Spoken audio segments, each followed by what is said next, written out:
हरियाणा की सैनी सरकार gun culture और बदमाशी को प्रमोट करने वाले गानों पर सख्त कार्रवाई करती हुई नजर आ रही है। ताज़ा मामला आपको बता दें ढांडा न्योलीवाला का है, जिनका गाना इल्लीगल को बैन कर दिया गया है।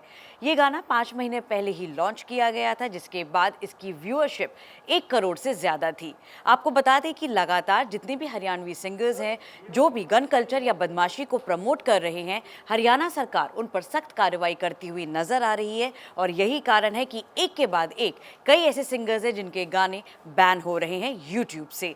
आइए आपको बताते हैं ऐसे वो कौन कौन से सिंगर्स हैं या वो कौन सी लिस्ट है जिनकी फहरिस्त में वो सभी सिंगर्स हैं जिनके गानों को हरियाणा सरकार ने बैन कर दिया है।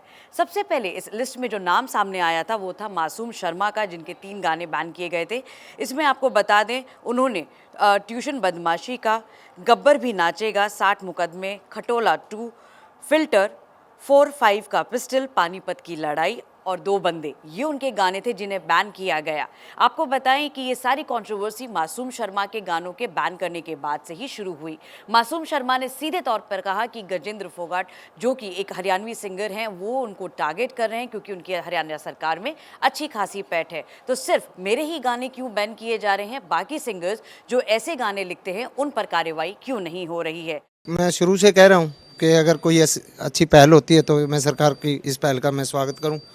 और अच्छी पहल करी है सरकार ने जो भी करी है, लेकिन ये मासूम शर्मा तक सीमित ना रही पहल, ये और आगे चले। ये लिस्ट सरकारी लिस्ट है, मेरी बनाई ओढ़नी है, ये देखो। और इसमें है कोर्ट में गोली गाना है, वत्स रिकॉर्ड पे, जो मेरा गाया ओढ़नी है। ट्यूशन बदमाशिया गाना मेरा गाया हुआ है। जेंटलमैन गाना मेरा गाया ओढ़ है। 60 मुकदमे गाया मेरा गाया ओढ़ है। 2 दादा है मेरा गाना है। 2 खटोले गाना है मेरा गाना है। उसके बाद एक गाना है भाई तेरा गुंडा, जो मेरा नहीं है। उसके बाद पिस्टल 4-5 का जो गाना है वो मेरा गाना है। उसके बाद है एक गाना पिस्टल, जो मेरा नहीं है, पित्तल, पिस्टल नहीं पित्तल, जो मेरा नहीं है, PS पुलिस का है। उसके बाद एक गाना मेरा है पानीपत की लड़ाई। तो सारे गाने मेरे 10 में से 7 गाने मेरे बैन करे गए। उसके बाद देखा गया कि अमित रोहतकिया पर के गाने को भी बैन किया गया।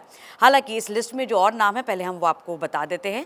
अंकित बालियान, कोर्ट में गोली, उनके गाने को भी बैन किया गया। नरेंद्र भगाना, विलन रहने दे, उनके गाने को बैन किया गया। अमित सैनी रोहतकिया, जिसके गानों को हम बता रहे हैं, एफिडेविट, उनके गाने को बैन किया गया।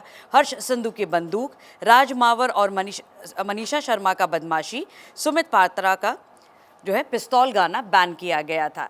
ये मुद्दा उस वक्त भी काफ़ी गर्माया जब हरियाणा की विधानसभा का सत्र चल रहा था। तब कई नेता सामने आए और कहा कि जो हरियाणवी सिंगर्स हैं वो राज्य की एक आन बान और शान है, तो ऐसे गाने बैन करना कहीं ना कहीं एक हानि भी पहुंचाता है। हालांकि हरियाणा सरकार का सीधे तौर पर कहना था कि एक ड्राफ्ट ऐसा बनाया जाएगा जिन पर ये लिमिट लगाई जाए और देखा जाए कि गानों को किस तरीके से पेश किया जाए, क्योंकि ये गाने आजकल काफ़ी ट्रेंड में हैं और एक युवाओं पर काफ़ी इम्पैक्ट भी डालते हैं। आपको बता दें कुछ पंजाब सरकार ने भी देखा गया था कि ऐसे गाने चल रहे थे जिसके बाद सिद्धू मूसेवाला की जो हत्या हुई, उसके बाद हरियाणा सरकार काफ़ी ज़्यादा एक्शन में आ गई और उन्होंने कहा कि जो ऐसे गाने खास तौर पर चलाए जा रहे हैं उन्हें बैन कर देना चाहिए।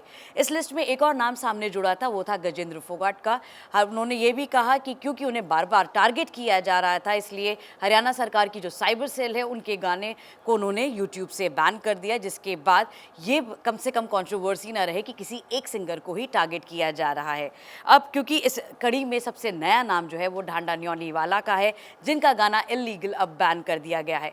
हरियाणा में ऐसे कई सिंगर्स हैं जो डेली अगर आप देखेंगे तो लाखों यहाँ पे सिंगर्स हैं जो हज़ारों की तादाद में जो गाने शेयर करते हैं, पब्लिश करते हैं यूट्यूब पर, क्योंकि इंडस्ट्री ऐसी है, क्योंकि वहीं से उनका अप मार्केट मिलने को देखने को मिलता है। और ट्रेंड भी अब देखने को मिल रहा है कि हरियाणा में काफ़ी ज़्यादा ये हाई है जहाँ गन कल्चर और बदमाशी के ऊपर गाने चलाए जाते हैं। ऐसे में हमने आपको फेहरिस्त तो बताई, लिस्ट बताई कि कौन से ऐसे हरियाणवी सिंगर्स हैं जिनके गाने बैन किए गए, लेकिन अगर यही ट्रेंड कंटिन्यू रहता है तो ऐसे आने वाले समय में कौन से सिंगर्स हैं जिनको ये सख्ती जो है वो झेलनी पड़ सकती है और हरियाणा सरकार उनके गाने भी बैन करेगी, ये देखना होगा। ऐसी और खबरों के लिए आप इन खबर हरियाणा देखते रहिए।